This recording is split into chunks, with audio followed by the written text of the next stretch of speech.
Hi, I'm Ashok పోషం, ప్రకృతి ప్రేమికుని, పర్యావరణ పరిరక్షణ ఫౌండేషన్, హైదరాబాద్ నుంచి. ఈరోజు వంశీ ఫార్మ్స్ రావడం జరిగింది. వంశీ ఫార్మ్స్లో ఉన్న ఈ యొక్క మర్రి చెట్టు దగ్గర మనం ఇక్కడ ఉండడం జరిగింది. మర్రి చెట్టు యొక్క దాని యొక్క అందాన్ని ఆస్వాదిస్తున్నాను. మర్రి చెట్టుకు నాకు అనుబంధం ఉంటుంది, ఎందుకంటే మా ఊరు ఒకప్పుడు మర్రి చెట్లు ఉన్న ఊరు అని, ఎక్కువ మర్రి చెట్లు ఉంటుండే మా ఊర్లో. అందుకనే మా ఊరి పేరు మర్రు ఊరు అనే ఉంది. అంటే మర్రులు ఎక్కువ ఉంటాయి, మర్రులు అంటే మర్రి చెట్టు. కాబట్టి ఆ మర్రి చెట్టుకు నేను ఈరోజు చూస్తూ, అంటే మా ఊర్లో ఇట్లా మర్రి చెట్లు చాలా చనిపోయాయి, కానీ ఇక్కడ ఉండడం చాలా గర్వకారణం. ఎందుకంటే అంతరించిపోతున్న చెట్లలో మర్రి చెట్టు ఇట్లా ఒకటి. ఈ మర్రి చెట్టుని బతికేయడం చాలా సంతోషం, శుభసూచకం. ప్రకృతిని ఇంకా బాగు చేస్తున్నాను అనుకుంటున్నాను. ఇవి బంతిపూ చెట్లు, ఇవి ఎర్ర కోసం వేస్తారు. పాములు గేములు ఏమైనా పురుగులను ఎరవేయడానికి వాడతారు. కూరగాయలు పండించే వాళ్ళని చెప్తున్నారు, ఇంత ముందుకు బెండకాయలు పండిస్తుండేనట. అది అయిపోయింది, పంట అయిపోయిందని దాన్ని దున్ని పెట్టారు. మరి అక్కడ ఏమి ఉన్నదో మనకు తెలియదు. ఇక్కడ ఎందుకంటే ఎవరు లేరు, అడుగుదామండి. కాబట్టి మనం ఇది నా నుంచి సూపర్ నేచర్ జింజుబా అనుకుంటా. ఆవుల కోసం మరి ఆవులు అయితే కనపడతలేవు, తినడానికి మరి ఏ జీవులకి వేస్తారో తెలియదు. ఇవి మరి బహుశా మన చుట్టుపక్కల ఏమైనా ఉండొచ్చు, వాళ్ళకు వాటికి ఉపయోగపడుతుందని అనుకుంటున్నా. అదే ఇక్కడ రావడం జరిగింది కలుద్దామని, కానీ ఎవరు లేరు. అయితే ప్రకృతిని ఆనందించాలని ప్రకృతి ప్రేమికునిగా రావడం జరిగింది. సంతోషం. ప్రకృతి ప్రేమికుడు అయిన అశోక్ కోసం ఈరోజు వంశీ ఫార్మ్స్ రావడం జరిగింది. మన వంశీ ఫార్మ్స్లో నేచర్ ప్రొడక్ట్స్, ప్రకృతి సహజసిద్ధమైన పంట ఫార్మింగ్ చేస్తున్నారని చూడడానికి వచ్చాం. కానీ ఇక్కడ ఇంకా పంట స్టార్టింగ్లో ఉంది. మొన్ననే వాటరు ఇప్పుడే దున్ని పెట్టారు. మొలకెత్తిన కొంత వరి మొక్కలు కనపడుతున్నాయి, కొన్ని సూపర్ నేపర్ కనపడుతుంది. మరి అక్కడ కొన్ని రకాల ఆకుకూరలు ఉన్నాయని అంటున్నారు. బెండకాయ పంట వండుతుండే అది ఇట్లా అయిపోయిందని అంటున్నారు. రీసెంట్గా వీళ్ళు బంతినారు పెట్టడం జరిగింది. చుట్టూ మర్రి చెట్టు ఉన్నది, ఆ పక్కన వేప చెట్టు ఉన్నది. వేప చెట్టు అయితే మీకు తెలుసు, వేప చెట్టు 1000 రకాల రోగాలు తక్కువ చేస్తుంది. మర్రి చెట్టు యొక్క దాని కింద ఉన్న దాని చుట్టుపక్కల ఆవాసం పెట్టుకున్నా, కూర్చున్నా కానీ ఆనందానికి మన ఒక ఇంటి కింద నిలబడ్డ సంతోషం అనిపిస్తుంది. అందుకనే పిల్లలు మర్రి లాంటి వాటికి చాలా ఫేమస్ ఉంది. వాటిని ఇంటి పేర్లు పెట్టుకున్న వాళ్ళు ఉన్నారు. మన బీసీలలో చాలామందికి ఇంటి పేరు పిల్లల మర్రి అని ఉంటుంది. అంటే మా ఆవిడ వాళ్ళ ఇంటి పేరు ఇట్లా పిల్లల మర్రి ఉన్నందుకు నేను ఒక రకంగా సంతోషపడుతున్నాను. మా ఊరు మర్రూరు అని చెప్పడానికి ఒక సంతోషంలో ఉన్న.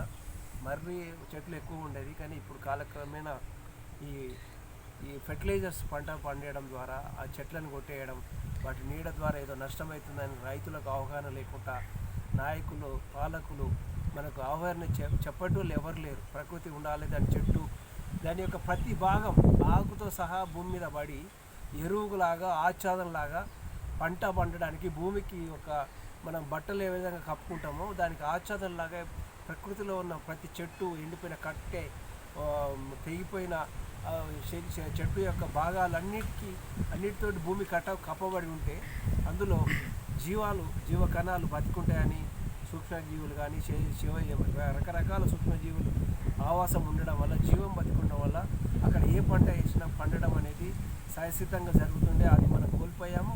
ఇప్పుడు మనం ఎప్పుడు చూసినా మన ఫెర్టిలైజర్స్ పండడం వల్ల మన క్వాంటిటీ ఆఫ్ ఫుడ్ దొరుకుతుంది, కానీ క్వాలిటీ దొరుకుతలేదు. ఎందుకంటే అందులో మైక్రో న్యూట్రియంట్స్ లేకపోవడం వల్ల మన శరీరంలో ముక్కు ఒక రకమైన చర్మంతో, చెవులు ఒక రకమైన చర్మంతో, ఈ యొక్క స్కిన్ అనేది ఒక్కొక్క భాగాన ఒక్కొక్కటి, లోపల ఉన్న ఆర్గాన్స్, ఒక్కొక్క శరీర అవయవం అనేది ఒక్కొక్క రకమైన కణాలతో నిర్మించబడింది. అంటే మనం ఇన్ని రకాల కణాలకు, ఇన్ని రకాల అవయవాలకు, ఇన్ని రకాల శరీర భాగాలకు రకరకాల మనకు ఫుడ్లో రకరకాల మైక్రో న్యూట్రియంట్స్ ఉండాలి. కానీ అది ప్రకృతి సహజసిద్ధంగా పండిన కూరగాయలు, ఆకుకూరలు, వాటి మనం తినే మన జొన్నలు కానీ, సజ్జలు కానీ, మిల్లెట్స్ కానీ, వరీలు లాంటి వాటిల్లో రావాలి. కానీ మనం ఫర్టిలైజర్స్ చేయడం వల్ల భూమి మీద పైన 1 ఫీట్ లోపలనే మనం ఎరువులు వేసి పండబడియడం వల్ల ఏదైతే ఎర్రన్నలు చేయాల్సిన వ్యవసాయం చేయకుండా ఎర్రన్నలు చంపేసి 16 ఫీట్ల లోపల ఉన్న ఎర్రన్నలు చంపేయడం వల్ల మనకి ఎర్రన్నలు ఏదైతే సహసిద్ధమైన వ్యవసాయం చేసేది రైతన్నలు కాదు, ఎర్రన్నలు. ఆ ఎర్రన్నలు చంపడం వల్ల ఎర్రన్నలు 16 ఫీట్ల లోపల ఉన్న భూమిని తినుకుంటా వచ్చి అవి చెట్టు యొక్క వేరు భాగానికి అందియడం వల్ల వాటిని అందుకున్న చెట్లు మనకు సహసిద్ధమైన మైక్రో న్యూట్రియంట్స్ అందియడం వల్ల అవి తినడం వల్ల మనం ఏ విధమైన హాస్పిటల్ కానీ అంబులెన్స్ అవసరం లేదు.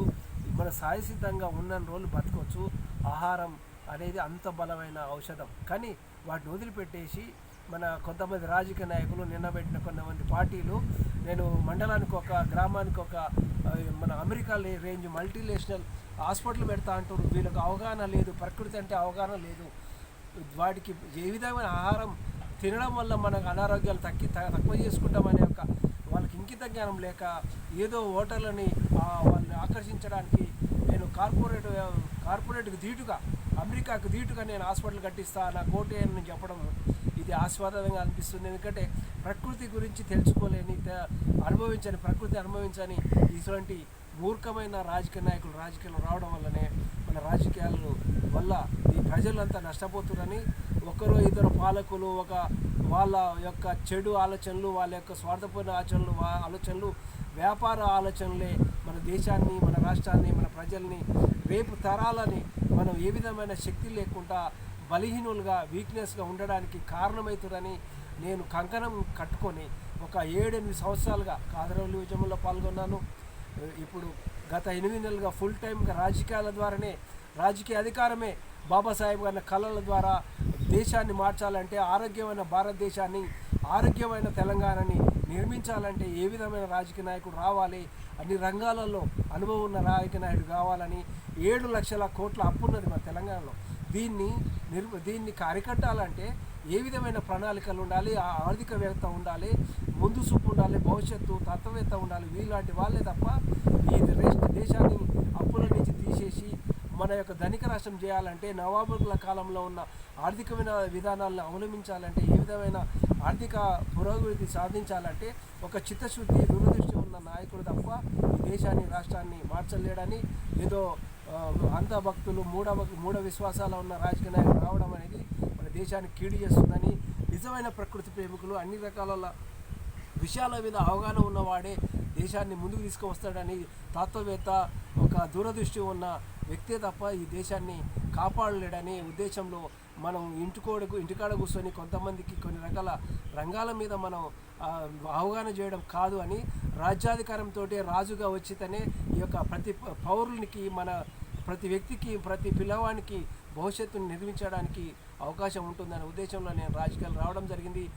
రాబోయే 5 సంవత్సరాలలో నా యొక్క ముద్ర ఉంటుంది. తెలుగు రాష్ట్రాలే కాదు, దేశంలో మొత్తం నా ముద్ర వేస్తానని, ప్రకృతి ప్రేమికుని, పర్యావరణ ప్రేమికుని, ప్రజాస్వామ్యాన్ని కాపాడడానికి ఏ విధమైన అడుగులు వేస్తాను, రాజకీయాలు నా యొక్క ముద్ర ఏ విధంగా ఉంటుంది, నా జాతిని మేల్కొనడానికి, దేశాన్ని బాగుపరచడానికి, ప్రకృతి వ్యవసాయాన్ని, ఆహారాన్ని, ఆరోగ్యాన్ని, అన్ని రకాల విషయాలలో దేశాన్ని పురోగతి చేయడానికి కంకణబద్ధంగా ఉంటానని ఈరోజు ఇక్కడ ఇంజాపూర్లో వచ్చిన వంశీ ఫార్మ్స్ని సందర్శించడమే కాకుండా వాళ్ళు చేస్తున్న విధానాలను చూడడానికి వచ్చాను. ఇలాంటివి రావాలని వాళ్ళని ప్రోత్సహించాలనే ఉద్దేశం వచ్చాను. మనకు ఎవరైతే వంశీ ఫార్మ్స్ ఉన్నారో వాళ్ళు మనకు కలవలేదు, పర్వాలేదు, మనకు ఇంతకుముందు మిత్రుడే, ఇంతకుముందు కలిశాడు, మనకు చాలాసార్లు తెలుసు. వాళ్ళ అన్నగారు చైతన్య తెలుసు, వాళ్ళ దోస్తు దేశం సంతోష్ కూడా నాకు తెలుసు. కాబట్టి ఆ యొక్క అనుభవం, సంతోషం, వాళ్ళ యొక్క పరిచయంతో నేను ఈరోజు రావడం జరిగింది. ఈరోజు ఫామ్ సందర్శించడం